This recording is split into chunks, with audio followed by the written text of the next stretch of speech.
Good morning, welcome, and happy Father's Day. Today's topic, how do devotees rise? And it's a wonderful topic to consider, especially after last week's thing of devotees falling and the consequences of that. And there were a couple of things that occurred to me this week that really struck my heart hard. And one of them, and not necessarily in a bad way, but just they really struck me. And this was before I even asked the Divine, what kind of inspiration do you have to share this week? And the first one was a Facebook post from a second cousin once removed kind of thing. In other words, a distant relative of mine. And she posted, and I don't know the circumstances of what was going on, but she said, just a reminder to everyone, my home is a haven. It is a haven to anyone who needs to be cheered up. It is a haven to anyone who is hungry, who is afraid, who needs assistance of some kind. My home is open to everyone, regardless of their circumstances, their religious or political leanings. My home is a haven. And I thought to myself, what a beautiful message to put out there. But it was also a reminder of other experiences that had happened on a longer rhythm in my life. Earlier in the year, her mother had passed. And I went with my mom to attend that funeral. And I'll get more into this story, but it was just simply to say at this point that I know that her Facebook post was in part of a spiritual legacy from her mother, her grandmother, and other members of the family before her. Another thing that happened was something that struck my heart. And literally it took my breath away, and this time not in a good way. It was literally I'd heard something on the news, and the news so struck me that my breath went out and my heart stopped for a moment. And in that moment, I literally just called out to God in anguish, as, what is going on in this world, Lord? What are we to make of the world? How do we serve in the right way? And in the anguish of my soul and all of my heart's confusion over circumstances happening in the world now, I immediately received a response in the form of a memory.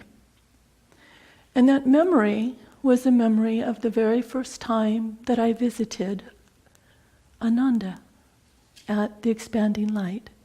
This was in the early 90s. And I had a habit at that point of once a month going on a retreat. It wasn't a spiritual retreat. I wasn't interested in spirit and God and religion. But I did like to get away and have a spa visit or a massage or a beautiful countryside stroll, that kind of thing.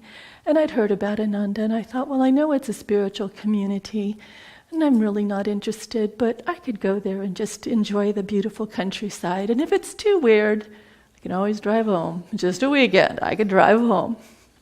So I go, and I walk in, and I'm greeted. And as many of you know, the weekends at Ananda start with a Friday night sadhana, and that word was unfamiliar to me. But I knew enough about yoga postures and breathing and meditation, I figured I could pass through it and be just fine. And then the rest of the weekend, I think, was on yoga postures and the idea of integrating yoga and meditation into your life. And I was struck when I walked into that temple, and literally all of my attention went to Babaji.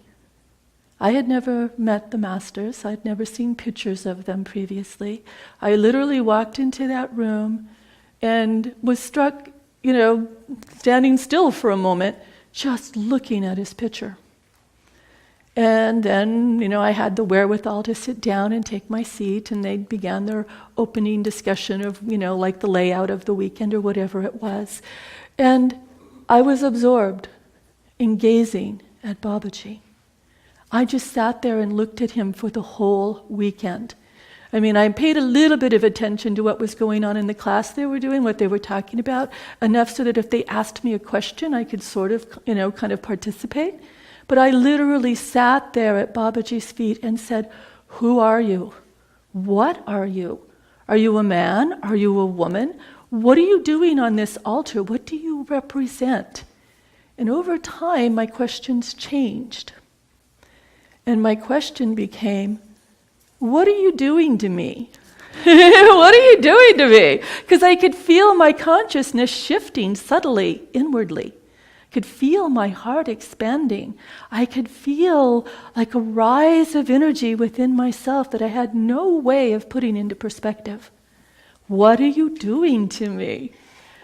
And I noticed, as my perception changed and was influenced by the consciousness that Babaji was sharing with me, that I started to notice the situation and people differently. I noticed that the individuals that I met at Ananda, very refreshingly, this had not been my experience prior, they walked their talk. They sincerely walked their talk. And that was unheard of in my experience. I'd gone to many a church and visited many people, and many of them were wonderful, wonderful people. But a lot of their way of worshiping was more of a show on Sunday. It was more of a duty. It wasn't the highlight of their spiritual week. And I could tell by listening to them that Sunday service was the highlight of their spiritual week. And again, that was, very foreign to me. And previously I'd thought, well, when Sunday service happens, I'll just take a walk in nature and then rejoin the group at lunch. But because of their sincerity and their obvious joy in wanting to share what they were receiving with others like me who were visiting, I thought, well, out of the need to honor my hosts, I will attend Sunday service. And this one was in the amphitheater, and I sat in the very back row. Again, giving myself an out. I thought, well, if it gets too weird, I could just step out and nobody will, be too disturbed by it. And they did this beautiful service, and, they gave a talk, and that was all nice. And then they began the Festival of Light. Now, I didn't know anything about Ananda services, so I didn't know that the Festival of Light was something that was done every Sunday. But when I was sitting there in the audience, listening to the story of the festival and of the soul's long journey back, eventually, to its home in God, I sat there with tears streaming down my face. And I am not one for public displays of emotion. I was all I could do not to sob openly, but tears just rolling down my face because my soul recognized something that I did not know I was even looking for.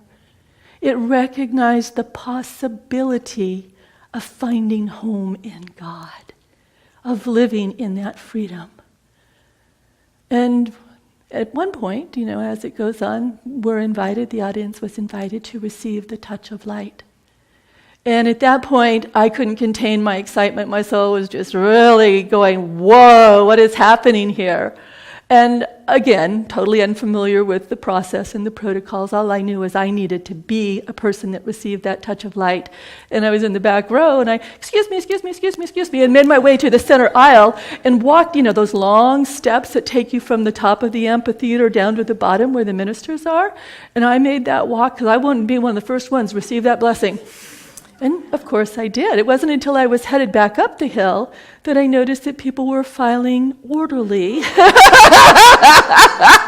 And everybody was going to have their chance to receive this blessing. So, that's a part of what Babaji did. He totally changed my heart and awoken my soul. And so in this concept of how do devotees rise, a couple of hints there. Obviously, communing with a great master of the world is a wonderful way to lift your consciousness and to rise as devotees. But the other thing that I was aware of, and this was only after I learned a little bit more about Babaji's mission in this world. He has a very long-term mission. Nothing less than the spiritual evolution of this planet. He's been guiding the world and truth-seeking souls for a long time in the fight of light and darkness, in the fight of light and dark. And when we talk about devotees in terms of Babaji, we're not talking about just devotees of Yogananda. Sometimes we think of it as devotees or disciples of Yogananda. We limit it. Obviously, Babaji can't limit it. His world mission is any truth-seeking soul who is willing to be touched by his consciousness and to align their consciousness and their efforts with the light of God. Those are his devotees. And this is long rhythm that occurs. And as I was pondering that experience in answer to the anguish of my heart, I also had another remembrance. And this is the story of two brothers. And these two brothers, one was my grandfather. The other was his older brother, my great-uncle Bill. Now, my grandfather was born in the Great Depression in the middle of the United States. And at that time, people were very desperate. He was born into a family where they were starving. He had a couple of older siblings. His parents were starving, and when this baby arrived, they loved their child, but they were desperate to figure out how in the world were they going to ensure that this child survives. And so they, in their desperate love, gave away their newborn son to a family, entrusting him to a family of strangers, entrusting them to love him and raise him as their own, and to bring him up into a wonderful, wonderful man. And you can only imagine the heartbreak. I mean, I know it happens a lot. It's not the only families that have ever had that. In fact, in the Great Depression, it was very common for families to be separated.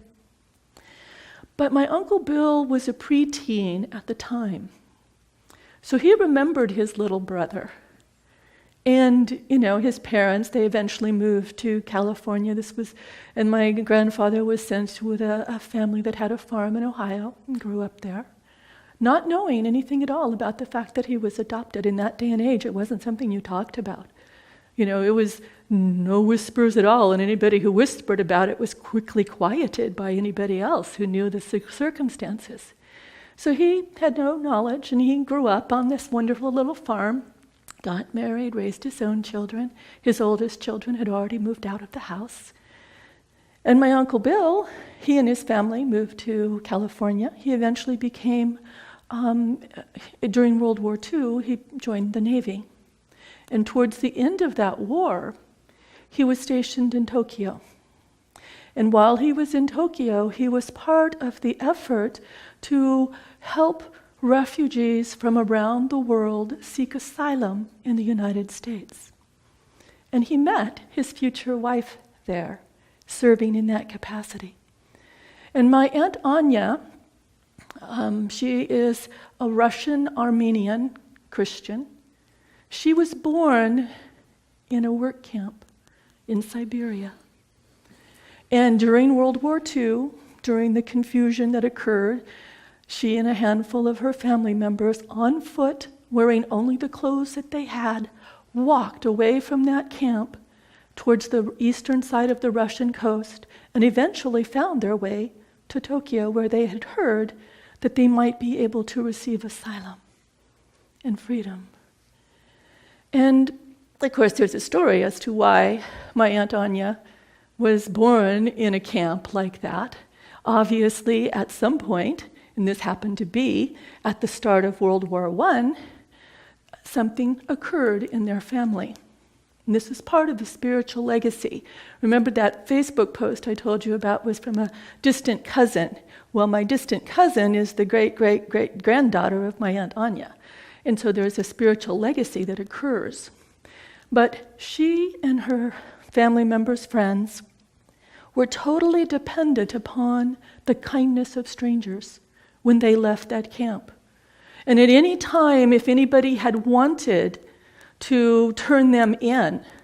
At the very least, they would have been returned to that camp. And more practically, they would have just been executed on the spot for daring to leave. And so there they are in this very strange world, counting on people to help them, to feed them, to clothe them, transport them. And I think in part, not only her family's legacy, which is one of the reasons they were in this camp in the beginning, but also that experience led her to, when she did come to the States, because eventually, as my Uncle Bill said, it was love at first sight, and he stayed in contact with her. He was eventually shipped back to San Diego, his home station, and she eventually came to the States, and eventually they married and had kids. But this process of the spiritual legacy started with my Aunt Anya, and in part because she knew what it was like to count upon the kindness of strangers.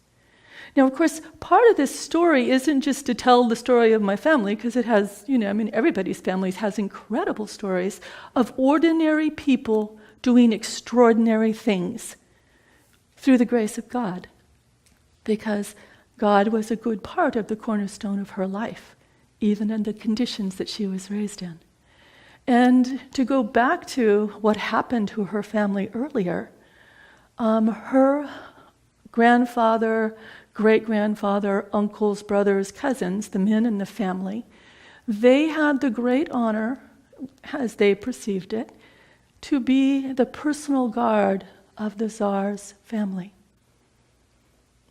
And so when World War I broke out, many of her kin died trying to protect the family of the Tsar. And they managed for a while, this one young lieutenant in the personal guard, his name was Mikhail. He turns out to be a great uncle of my cousin Mike. Now Mike is the daughter of Aunt Anya and the mother of the cousin that I received a note from, just to kind of put it in perspective. And yes, I know Mike is an unusual name for a woman. But there was a reason for her receiving that name.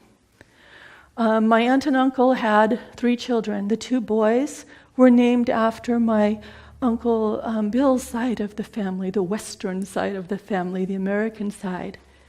But the 3rd child, their only daughter, was named in honor of her mother's side of the family. And of course, Mikhail, when you Americanize it, becomes Mike. And she was born Mike in honor of the way and the service that they offered. Regardless of what you think of internal Russian politics, to them it was an honor to serve the Tsar and his family. And for a short period of time, Mikhail had hidden the family of the Tsar. He took him out into other members of his extended family in the country. And eventually word got around that something was going on unusually out there. And of course, we know what happened to the Tsar and his family. And of course, great-uncle Mikhail and many of his brethren, the men in particular, if they didn't die in the firefight simply to retrieve the family, the royal family, then they were just summarily executed on the spot. And the women and children were arrested and sent to concentration camp, work camp, Siberia, and left there to languish, which is where my Aunt Anya was born. And so to look at this concept is like, okay, how do you get out of that? How do devotees rise out of that? Well, look at the love that went in, the honor, the service, the selflessness to other people that was spanned across this generations. And this is also the reasons for the importance of talking about Babaji and his message, because the battle of light and dark continues. The battle of light and dark continues. And we all have our role to play one way or another. But as devotees choosing to choose the light and to offer ourselves as channels of that light and love, of learning how to help others and uplift them, is an opportunity that we have. And in this spiritual legacy that my Aunt Anya had created, one of the things they did was they had a part of her service as her church was helping other people. And when I went to the funeral, I didn't know my cousin Mike very well. I mean, I'd met her a handful of times as a child. And I talked with people because there were only a few people in the room that I knew. A few relatives, aunts, uncles, and a couple of cousins that I knew, and then, of course, her children. But I spoke with lots of folks. And I was stunned by the message that I heard from many of them. Whether they were, most of these were women, because in her order, the women helped the women and the men helped the men. So the stories I was hearing were from women of all ages, from teenagers to 70s. Handful of women, no idea who they were. I asked them, how do you know Mike? And they all had a variation of, she saved my life. At some point in their lives, they were desperate, whether it was drugs or alcohol, whether it was an abusive relationship that they were fleeing, whether they were unmarried and pregnant and thrown away by their families on their own, whether they were homeless. She brought them into her home. I mean, certainly there was a structure that allowed for medical care and police protection or whatever else might be needed. But some of these women literally became part of her family. They lived in the family house with my cousins, my aunt and my uncle, and they were part of their family. They were just, brought in and protected and shared with. And we all know that story of God where he says, as you have done to the least of my brethren, so have you done to me. And so her family legacy was this one of being serviceful to people in desperate straits. Now, to go back to the story of the two brothers, my grandfather and his older brother, Uncle Bill. My Uncle Bill, he went through this aspect of being in the Navy and raising his own family, but he never ever forgot his newborn brother. And he had always made a vow that he was going to find him. And so for decades, he searched. And of course, in those days, records were hard to come by and adoptions were not open, so it was not easy to get these records. So one day, when my grandfather was mid-40s, a strange man walks up to their farmhouse, knocks on the door, and says, "Hello, I'm your brother." And you can imagine the kerfuffle that caused, because it's like, what? I don't have a brother, And apparently he had brought, some of the documents that he had found. And by this time, my grandfather's parents had passed, so we couldn't just ask them directly. But there were still a few of the elder members of the extended family that were alive. And so Uncle Bill and my grandfather walked on over to the great one's house, and they said, "Is this possible? Could this be possible?" And they confirmed, yes, it is indeed. During that time period, this is what happened. And so they were reunited. And I remember that I was alive at the time, and I was living in California with my mom and dad. And I remember the kerfuffle that created in the family, even from the distance of Ohio via phone to my house in California. It was just like, we have a new uncle, and the other part of this whole family that we didn't know about. And my Uncle Bill at that time lived in the Vallejo area. He'd been transferred to Mare Island. And so my mom and dad decided we were going to go visit them and meet what turned out to be, on my mom's side, her Uncle Bill. And my father, I guess, had somehow had contact with him previously because he'd been stationed at Mare Island himself and maybe met Uncle Bill initially. And he warned us kids as we pulled into the driveway. He goes, "Your Aunt Anya is a little different than what you have previously experienced." In other words, I had never really met anybody as exotic as, a Russian Armenian Christian woman. I had no idea what to expect. And he says, "And her food is going to taste different to you." It's like, and I want you kids to eat everything she gives you and say thank you and tell her how delicious it is. I thought, oh, she'll probably serve you mutton. And my brother and I are looking at each other going, what is mutton? I had no idea. And sure enough, she served us a roasted leg of lamb with rosemary and garlic, and there were roasted potatoes. But along with the potatoes, there was sauerkraut and boiled beets with some kind of sour cream and dill on it. I mean, all of these things were unusual flavors to me. But of course, it was lovingly served, and she was very stern-looking. And so initially, because of my dad's warning and because of the strangeness of the food and her manner and her odd accent, etc., I was a little, terrified of her. But she was a sweet, sweet, sweet lady. And eventually she won us kids over. And at the end of dinner, she goes, "Would you kids like some dessert? How about some ice cream?" My brother and I were both overjoyed. It's like, oh good, something we can actually enjoy eating. Ice cream, yay! And you know what she brought us? Pistachio. We had never in our lives had pistachio ice cream. And at that time, when I tasted that, it was like, how in the world can anyone ruin ice cream? This beautiful little scoop of ice cream, you take a taste, it's like, oh my God. And I like pistachio ice cream now. I have to say that in honor of the fact that at the time, with the child's, I'd never tasted anything like that.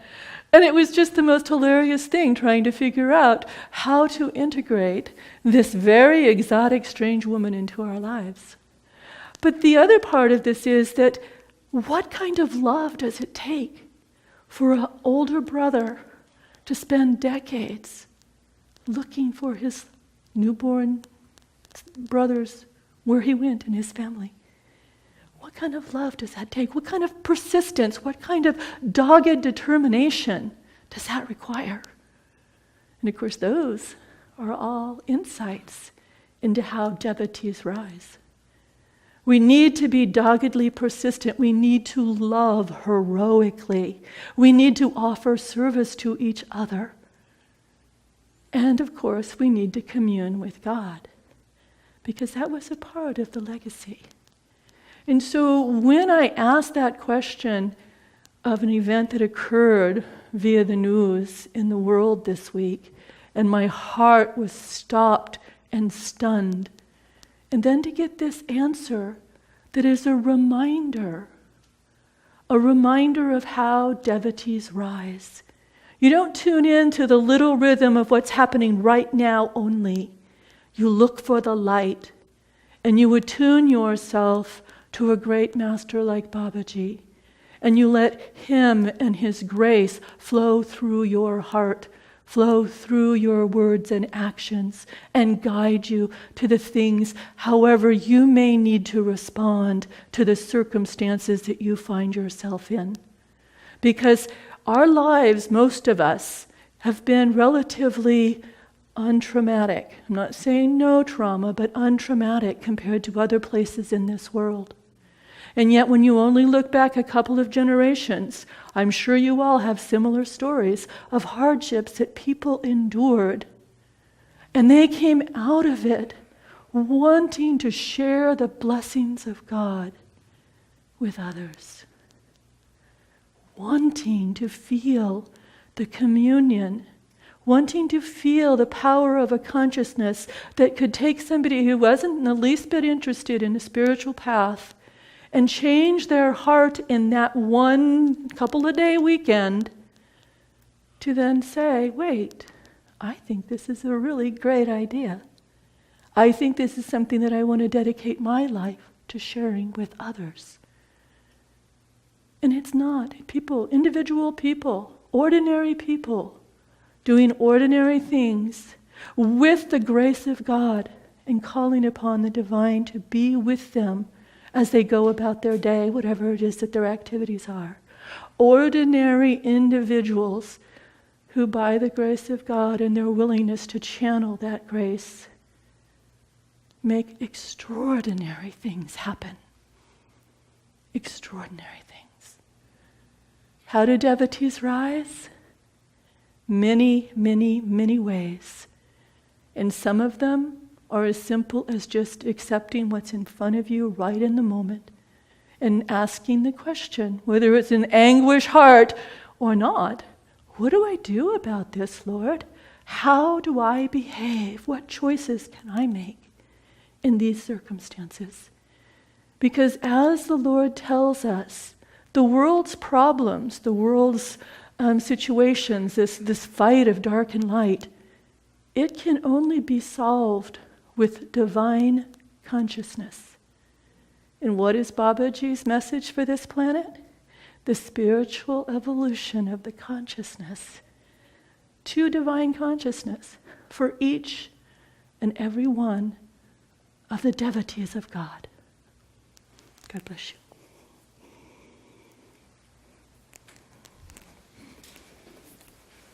We'll take an offering now.